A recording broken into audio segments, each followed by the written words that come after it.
As I walk through the valley of the shadow of death, I take a look at my life and realize there's nothing left. Cause I've been blasting and laughing so long that even my mama thinks that my mind is blowing. But I ain't never crossed a man that didn't deserve it.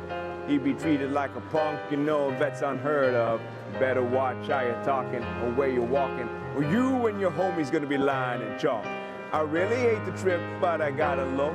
As they drove, I see myself in the pistol smoke. Fool, I'm the kind of G the little homies wanna be like. On my knees every night, saying prayers in the street alive. Why are we so blind to see that the ones we hurt are you and me? Sing it.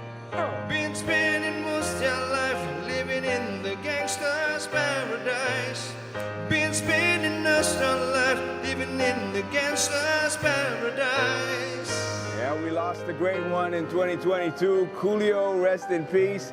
And we finally have a prime minister that quotes Shakespeare in Parliament. So I do think all TV hosts should start quoting the greats from rap.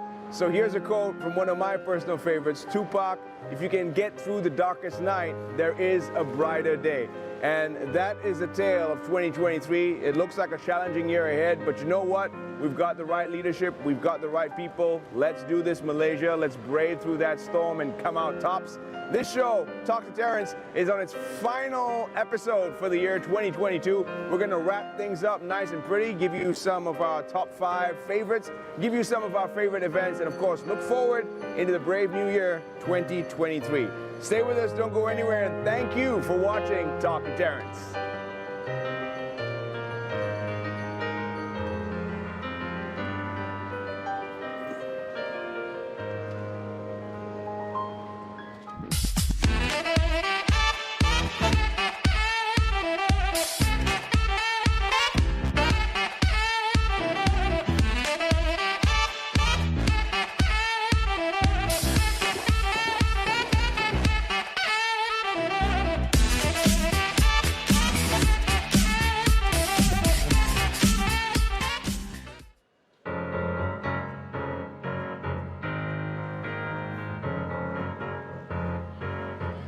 Thank you for staying with us on Talk to Terrence. Jazz is already in a celebratory mood. It's the 31st of December, you know, that time of the year where we count down to a brand new year.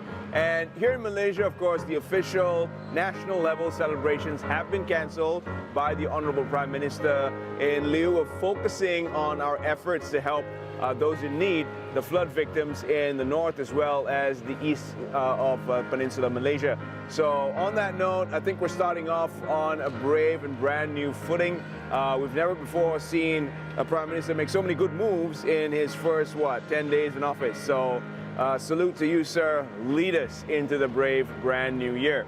Now, I say this on the precipice of our last show for 2022, and who am I kidding? Dr. Terrence has been great. It's a one-of-a-kind show on RTM, I say, because we have the host name in the show. So, I don't know, man. That's never been done before, but thank you very much for watching. We've got about 500,000 viewers all across the country, and we love each and every one of you. So, it's time to get cracking as we look forward to a brave brand new year. I mentioned that term many, many times because that's exactly how I want to phrase it. I want to ignore the negativity, and my next guest also ignores the negativity as they look into the horizon and gaze to a bright brand new year. Please welcome back to the show, Mr. WILFRED Wong, Assistant General Manager of IOI City Mall. Come on up, sir.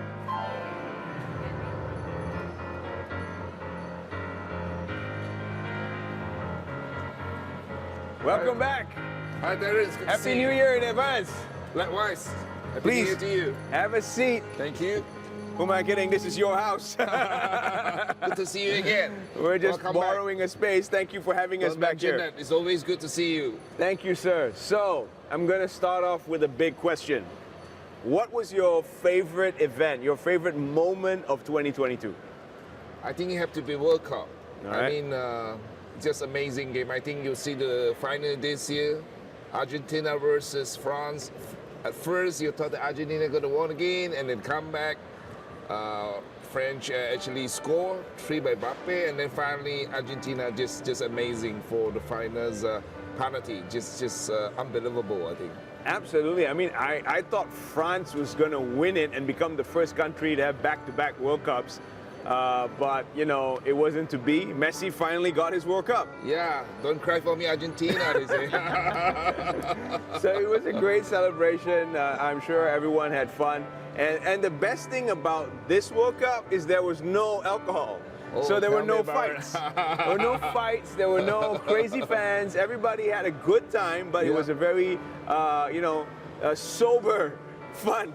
I think it was great. It was great. You cannot create any hooligans, though. No hooliganism because there was no alcohol. I don't know. Somehow the two go together. So maybe more World Cups like this in the future. I don't know. Yeah. So thank you for that, sharing your favorite moment. As we look into 2023, I want to gaze into the crystal ball, and look at your business plans moving forward, because 2023 is supposed to be a challenging year. So what's IOI City Mall's business plan? I think for 2023, I think we remain focused in our business, and of course we know that the business is going to be challenging. I think we continue invest on our people to be resilient, to perseverance. I mean, I'm quite sure that, of course, we need to be conscious about our costs and continues being innovative. I think that is the key thing. Of course, as not to forget, to continue to what we call be innovative and also focus on ESG. I think that is the big thing to do for any companies. Right, let's dive into that. How about your access, the security, and also the new construction, the new wing? How's all that coming along? Okay, we're happy to share with the audience. We have on 25th of August, we have actually completed the second phase. With Phase 1 and Phase 2, we have about 2.5 million net lettable area. We make us one of the biggest shopping mall in the southern part of Klang. Of course, a body without soul means nothing, right? So I think what we have done so far, apart from the 13 cinemas that we have with GSC, we actually add on another 13 cinema halls, make us 26 cinema halls in this shopping mall. For people that like sport, we bring sport indoor. We have a sports center. They have 15 badminton court and 2 futsal courts. What else? For people that likes to be surrounded for event, exhibition, we have an event hall that can seat about 2,000 people.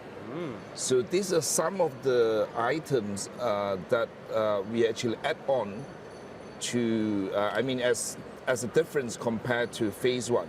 But obviously, we know people come here, have to have fun as well. We have 2 karaoke's going to be on the pipelines. We have a 24 hours fitness center. Wow. That's, rain, shine, or whatever, you can come by to just visit us. On top of that, we have renovated a certain place to inculcate so that we can include an indoor farm. We call it IOI City Farm, our very own brand, in this shopping mall. Of course, on Malaysia is all about eatings. So we have more than 150 F&B outlets that lines up, and of course fashions and other stuff, and also been lined up in this shopping mall as well. All right, let's talk about accessibility. Are there any new entrance ways, new parking lots, and about security here at the mall? Okay, talking about that, with the new phase, we have a collections of 14,000 car parks. Right, that's I what we hope like that to hear. we can serve the southern part people, and also people that coming from all the way to actually rest and relax here, actually. Nice. We're looking forward to having a more spacious and a more accessible mall. I mean, this is great already, but with the new extensions and the new additions, I'm sure you're going to get more customers, more footfall in the mall. So the next part of my discussion would focus on your ESG efforts and sustainability more importantly. So what efforts have IOI City Mall taken to promote sustainability within the mall space? As we speak right now, the mall have already equipped with solar panels.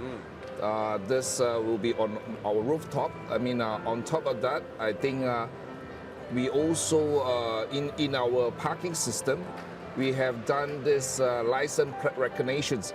With this system, you do not need to pull tickets.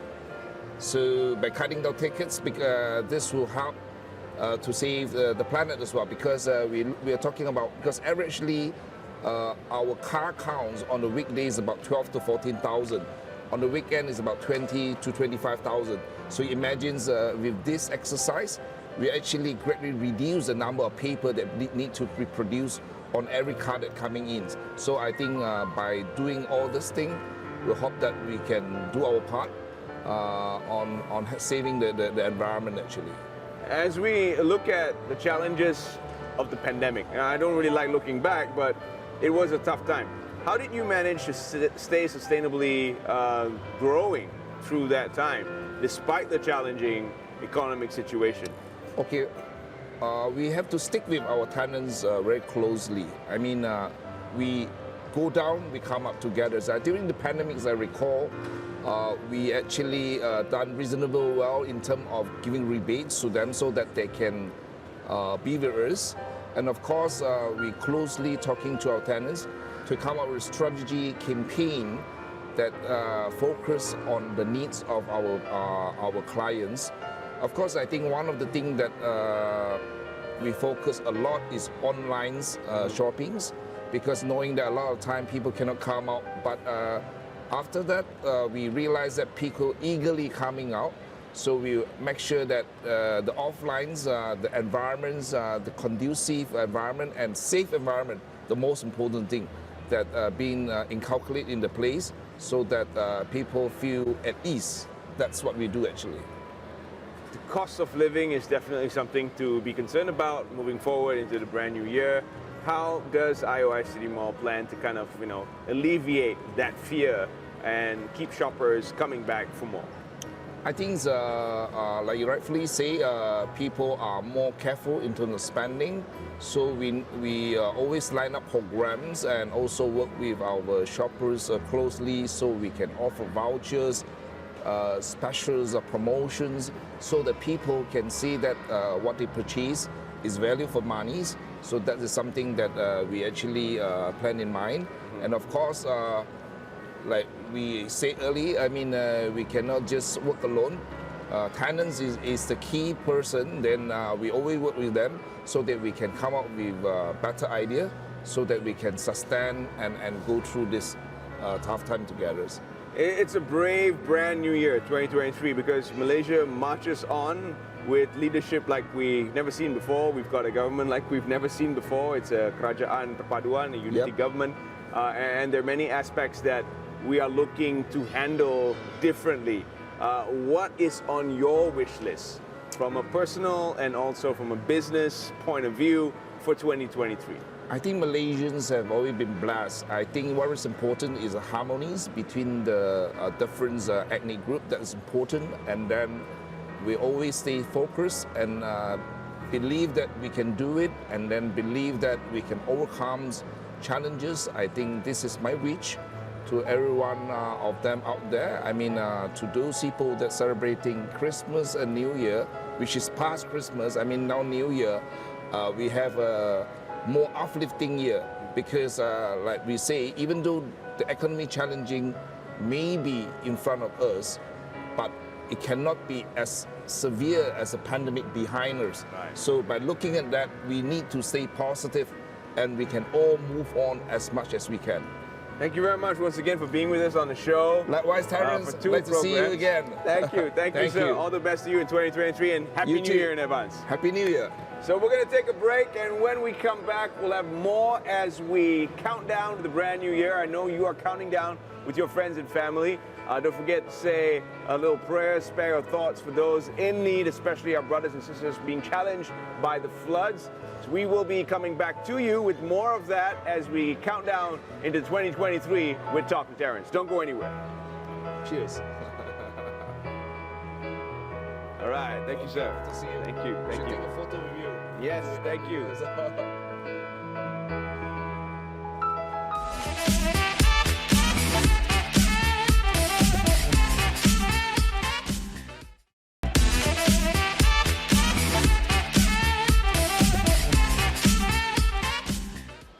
Welcome back to the show. Thank you for staying with us on Talk to Terrence. Now, up next, we're gonna put some bright lights on and help you understand a little bit more about how your bills are calculated. That's right.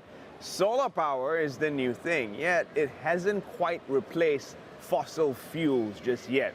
Why is that so? And can you actually gain access to cheaper, renewable, and almost perpetual power through solar panel usage?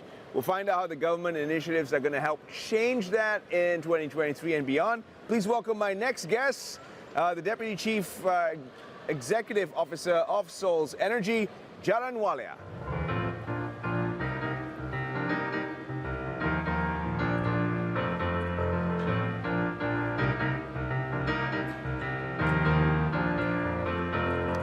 What's up, JARAN? How are you doing, man? Good, good. How are you doing? Doing great. Please, welcome to our final show. Wow, spectacular. Thank you for being here. So Yes, you're gonna man. help us with the lighting situation that we have in Malaysia. I mean, okay, let's go back to some basics here. Solar power, it's perpetual. We have the technology to use it. Yep. Yet the uptake is not that great, even internationally. I mean, we're still very much reliant on fossil fuels. Why is that? Well, there's a variety of reasons. I think over the past few years, the adoption rate has increased significantly. I think one of the biggest reasons or biggest contributing factors for adoption is one would be the price. The price of the panels. Yeah, I think price of the overall system. I You know, see. every component contributes to the overall pricing. Price would be a very big factor. Number two, definitely is government policies. I think when you're in a country where you have awesome government policies that are very suitable for individuals or companies even to install solar, then it makes it very exciting and creates a win-win situation for the different variety of parties who wants to install solar. But there are certain nations that have not yet adopted favorable renewable energy policies. Okay. That makes it very difficult for people to install. All right, so here in Malaysia, how can the government help people afford cleaner, greener, and perpetual energy? Actually, there are already a lot of policies that are very helpful. One of the most efficient policy, one of the best in the world actually, is called NEM Rakyat, where individuals can install solar.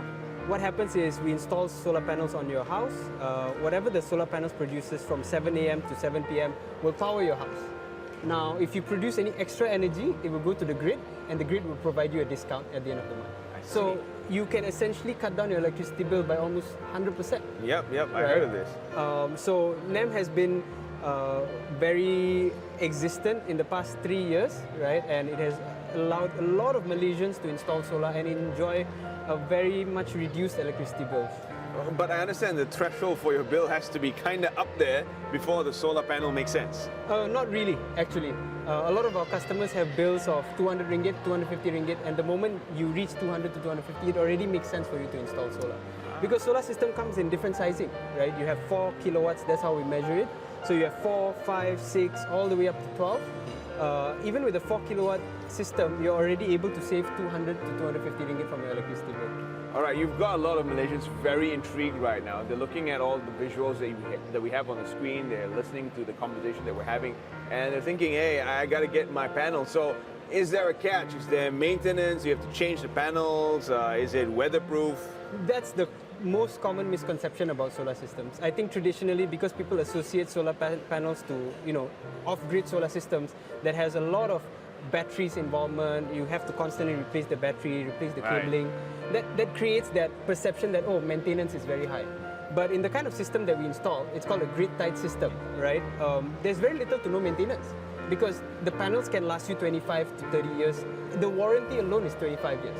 But the system is designed to last you at least 30 to 40 years, if not 50 years, right? Look at the panels up in space. They've been there for a very long time, That's and true. they've still survived. And a lot of the components that are involved in a solar system, it's there's no maintenance required because it runs by itself. There's no parts that you need to replace. There's nothing you need to check, right? It practically serves itself.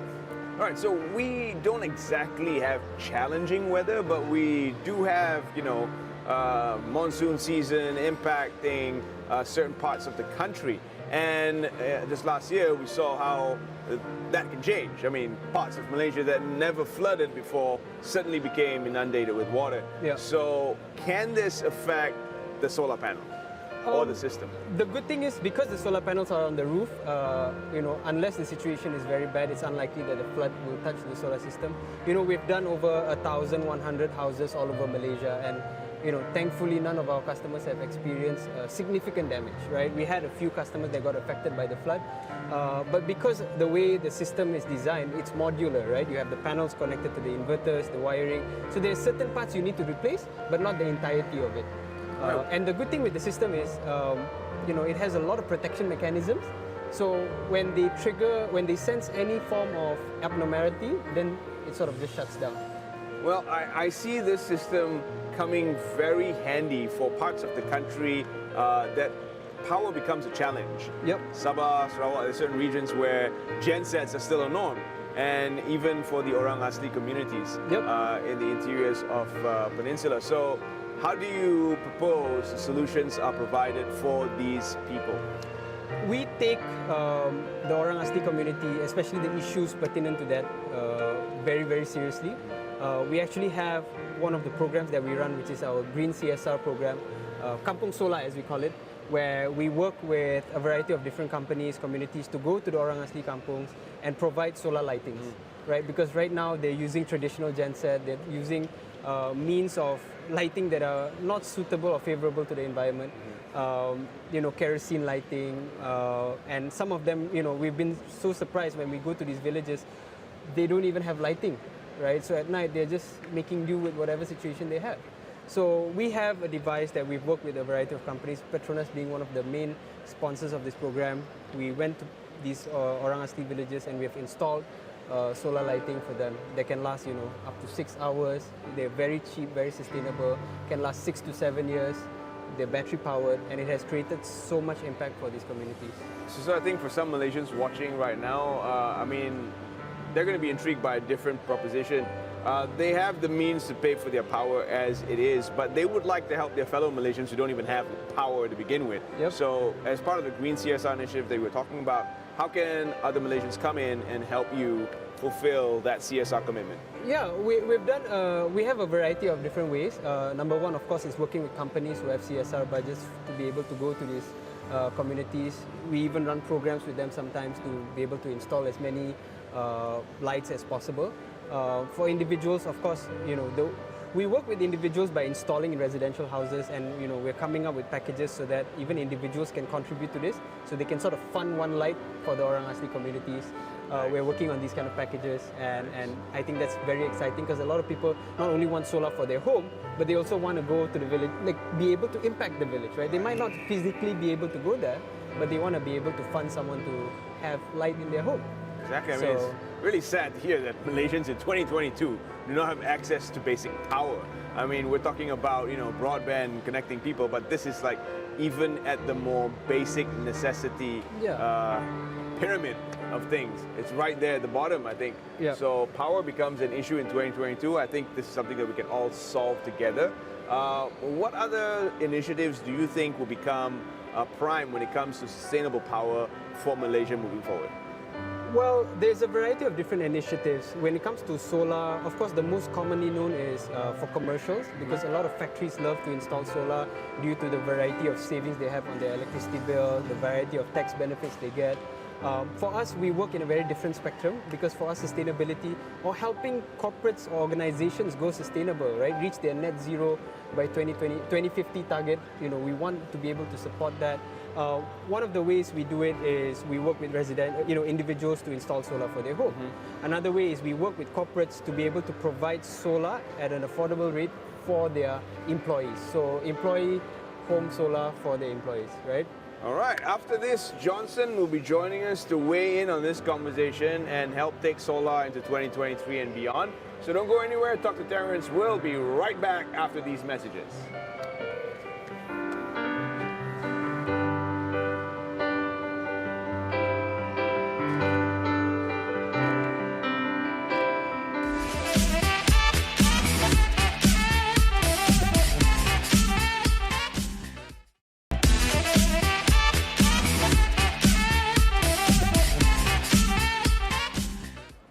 Welcome back to the show. Thank you for staying with us. We're still with JARAN, Deputy CEO of Sols Energy, and we're going to bring in our resident gadget guy to weigh in on this conversation. He talked about renewable energy, and of course, full disclaimer, he is part of Sols as well. So we're going to weigh in on how solar power can be made more available to everyone in the country.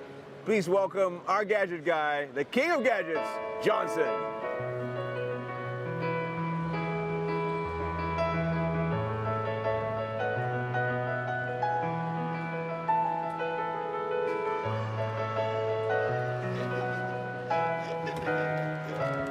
We got the most energetic song in the universe for you. Just for you, bro. That's Johnson, full of energy. That is Johnson, full of energy. The man ran, I don't know, 2 marathons, was it, this year alone? 3 this year and 1 3. dualathon. Did you have a solar panel on your back or something? How'd you do this, man? Actually, one of my likes is solar power though. One of There your you lights. go. There you go. Johnson's all about the clean, green energy. So we were talking about the panels, the sustainability efforts of Sols, and also about the maintenance part of the solar panel itself. So from a gadget guy point of view, Mr. KAKI DIY, just in case something were to go wrong, how do you go about actually fixing one of these things? Do you have to go back to the manufacturer, or can you do something yourself?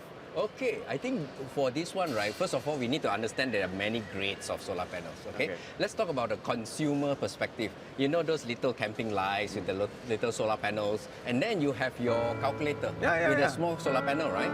Do you need to maintain any of that? Actually, no, right? But those little camping lights, I tell you, after a few months, they start to haze out, they start not charging enough and things like that. So those things can't be maintained. However, those installed in a house, like in my house, right? I tell you, the coating and everything is so good that you don't even need to wash it, nothing's going to grow on it. Yeah, but we have seen before some of them that are maybe lower grade and things like that, mold start to grow and then it becomes hazy. Yes, so that part actually is best for you to like maybe every 2 to 3 years, yeah, go up and wash it lah. Yeah. Wash it yourself? Yeah, like wash it. Water, just water and soap or what? Just... Yeah, so I've used one for my camper van. Okay, 2 pieces for my camper van, right? Those are like easily 9-year-old. I repurpose and reinstall it. Yeah, because it's actually installed flat. So water actually gets stuck there, things start to grow, then yes, I just wash it off. Detergent. And the beautiful thing is, for residential, right, most of the roofs are slanted to a certain angle. Okay. And because of that, the rain just helps to clean the panels. All right, Right, so it's very self-cleaning, self-sufficient. Everything is very sustainable with the solar power. Where do you see the future of solar from your point of view? Because you've been in this for quite some time, even before joining Sols. So talk to us about where you see the future of solar. Okay, one thing that's very, very sure, right? Today we are using fossil fuel, right? Dinosaur remains, right? It's going to run out soon. Okay, that's the problem, right? And then we are looking at other alternative resources. So we have hydro in Malaysia, not very consistent wind, so we can't use that. And then the third one is definitely we have plenty of sun, so definitely this is the way to go. Unless nuclear fusion coming to be like very safe and very cost effective and environmentally friendly, then that might be the way. If not, cost to efficiency to what we can have right now is definitely solar power. So, JARAN, we're talking about the government initiative that's already in place that has helped you over the past 3 years, helped many families, individuals actually get solar powered up. What else do you think the government can do in 2023 and beyond to help solar power become the go-to default power for all Malaysians? That's a very interesting question, right? I think one of the things that they should do is definitely to extend the policy. So there is a deadline, right? So end of 2023, the policy will run out. The quota uptake is quite significant. So one of the things they can definitely do is extend the quota, extend the policy. Other possible variants of this could be adding additional tax benefits for individuals who install solar. You can even consider peer-to-peer trading, right? Because there's a lot of individuals who produce more than they actually need. So that can be sold to their neighbors, or their, to even a joint system or communities, right? So I think that's definitely something that would influence people to go more into solar.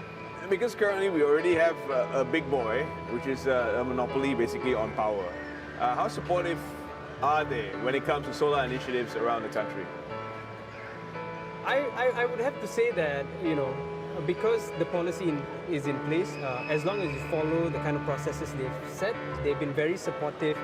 You know, we know how to work with them. We've worked with them for the past 8 years, you know, ever since we've been established. And they have been very supportive. They have been very, how do I say, understanding in the adoption of solar, and you can see the advancement that they are doing in the variety of different states, right? So initially, only KL, Selangor was very accepting of solar policies or solar applications for that matter, and now a lot of the other states, even the rural states that we have gone, right, from Terengganu or deeper parts of other states like Perak, right? And they've already started understanding how to process the solar application, which is awesome. And I think a lot of credit needs to go to SEDA as well, because they are the authority who have established these policies and made it very easy for different companies to come and work solar into the picture. For you, Johnson, where do you see solar heading in 2023? Do you see it making more effective strides, especially into the lives of individual Malaysians? Yeah. So one, definitely, luckily, the advancement of technology, right? Solar prices will be coming down, so that makes it achievable for people. The second part, which I'm actually waiting for it, not because I'm part of the company or anything, right? is I'm an EV car user, right? I believe in EV cars, and EV cars batteries are huge, right? They are having like 100 kilowatt hours in an EV car. But actually, at home, we are just using like what, 10 kilowatts per day kind of thing. Okay, if you have a big house, maybe 15 kilowatts per day. Just imagine your car can power up a week worth of your house, right? All right. So of course, yes, one, solar can generate electricity, charge up your car. What if at night you reverse charge it back and use it back? Right? That's one thing, right? Second is also, of course, now you drive out like this particular mall. Okay, my car is downstairs charging for free. Thank you very much. Right? So what if I top up all my charge, I go back home, I plug into my system. That night, I'm using this electricity from there for free, right? Okay, and because of EV cars as well, there's going to be more users next time. And how much can our power generator or power companies provide for everyone, right? So if everyone is having their own solar panels at home, at least everyone can generate power, they can store power through their EV cars and help everyone else, help the neighborhood power up each other.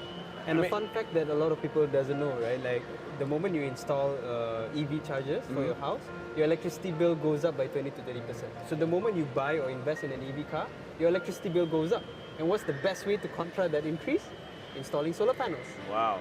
So there's the thing. Once you use the term free power, I don't know already. I think there might be pushback because free power means a loss of revenue somewhere. Somewhere. Yeah, so exactly. somebody ain't gonna be too happy for too long. The share price currently quite high, 9 ringgit plus. Thank you for sharing. Thank you for sharing. So I do think they would want to keep it that way. And anyway, we are looking forward to a greener planet. And it is something that we're crawling to achieve. I would say crawling because there's still very difficult parts of the world right now. Ukraine is at war with Russia. I mean, that's definitely going to contribute to the greenhouse gas emission and all that. Yeah. Where do you see solar internationally? Because there's still a lot of potential for solar, but there are parts of the world that can't really use it for certain reasons. So let's start with you, Jaran. Where do you see the potential for solar globally? I believe that when individuals are able to adopt solar without having to put up upfront costs, right, a huge amount of investment anywhere in the world, right, and you devise a system that allows them to do that, a lot of people will go solar, right? Who doesn't want to go green, right, if they can? And a lot of the issues now is that access to financing to be able to go or create your house into a more renewable, energy-friendly, sustainable.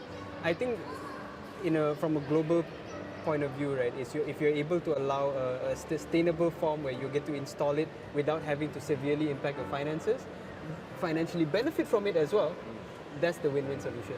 A lot of countries have already started having different policies. Some countries are already far advanced in their policies. Malaysia having one of the best policies in the world, actually. I think it's just about having a proper adoption rate, because for us, we want to follow like countries like Germany, right? Over 90% of the roofs are in Germany have solar. Right. You're a devil's advocate kind of guy. What are the challenges for solar that you see? Okay, one definitely is price point for now, yeah. And the other thing is also, okay, as an advocate of this or upcycling and you know, for our Mother Earth kind of thing, right? These days, solar panel, okay, a lot of people say that when it's end of life and things like that, when you throw them away and things like that, it's going to create more waste, right? Luckily these days there's more companies coming in and new technology where they can actually recycle the solar panel, and up to even 80% of the parts can be reused to make new panels. Nice. So with that coming on and with better technology in the whole circular economy of building solar panels, now solar panels can be built, have let's say 25 to 30 years lifespan, then we can break it down again, rebuild another new solar panel. This is Johnson for you. He doesn't even wait. I ask him for the challenges, you give me challenges and the solutions. So on that note, final question for both of you, nothing to do with solar. What are your favorite moments of 2022, Jaran?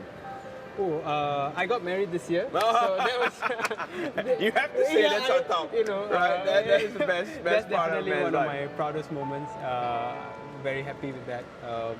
I think professionally, it's been a very interesting year.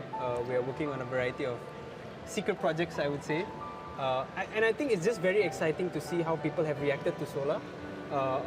You know, we got a lot of customers who are now very excited to install solar. We got a lot more corporates coming in and wanting to play the game by providing more financing options for customers. And it's very exciting to see the number of different partners we have, right? We are working with Bank Islam now, Bank Rakyat, we have OCBC, we have a number of different companies that are working with us. And more importantly, a lot of corporates are coming in and want their employees to go sustainable and go solar, right? And in that scenario, the corporate benefits because they as an entire unit are going sustainable, but not only that, the employee benefits by saving a significant amount on their electricity bills. It's this whole ESG push. Exactly. And you just tied that back to solar. Your favorite moment of 2022? Oh, definitely, well, the repair movement. Okay. The repair movement brought us a few awards, got me to go to around ASEAN, go to Philippines and all that, able to create more impact.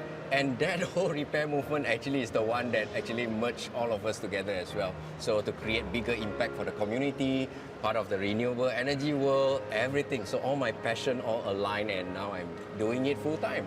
And Mr. 3 Marathons here is not going anywhere. He's going to help us out with the top 5 gadgets of 2022 and something that you might want to add to your last minute shopping list. Maybe Black Friday. No. What do they call it? Yeah, that's done and dusted. So maybe your new Monday, which will be coming up real soon.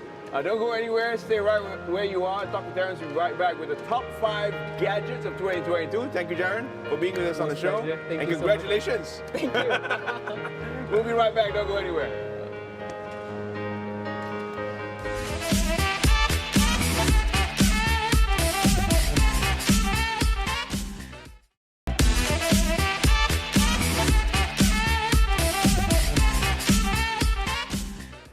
Welcome back to Talk to Terrence, and this is our final show for the year 2022, the show that started off with the motto of boldly going where no show had gone before, and I think we successfully did that.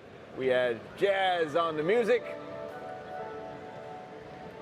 Hey, romantic pula. And we have Johnson on the gadgets. So these two have been the cornerstones of the show. I want to thank both of them for being a big part of the show, but we're not going to let Johnson go just yet.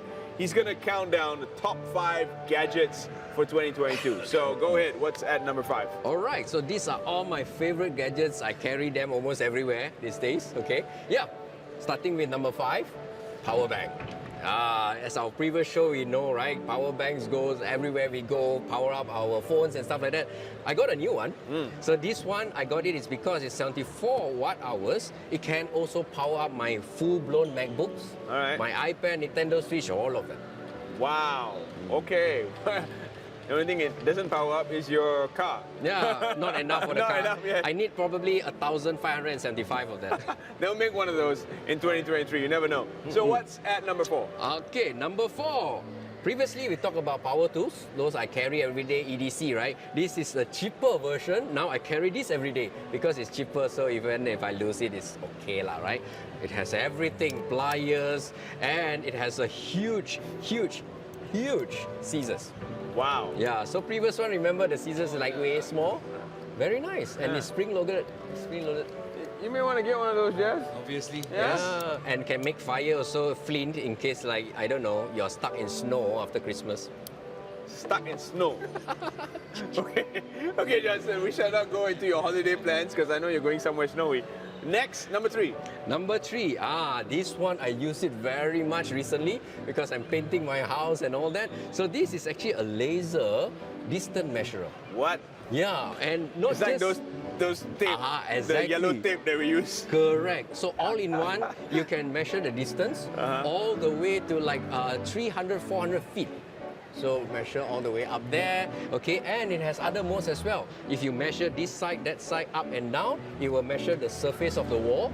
It's important when you want to buy paint to paint. So I just measure the 4 corners of the room. It calculates everything for me, all the 4 walls. Wow. Okay, that's interesting. That's a gadget I never thought would make the list, but it did. What's at number 2? Okay, number 2. This is currently my travel buddy. Yes, exactly. It's like your precious, right? Yeah, so I've been to Philippines, Thailand, Singapore just recently this year with it. Yeah, 360 camera. Yep, it is the gadget that you debuted on the show. I do believe this is something I haven't gotten around to using just yet, but I don't know, Jazz, have you used this yet?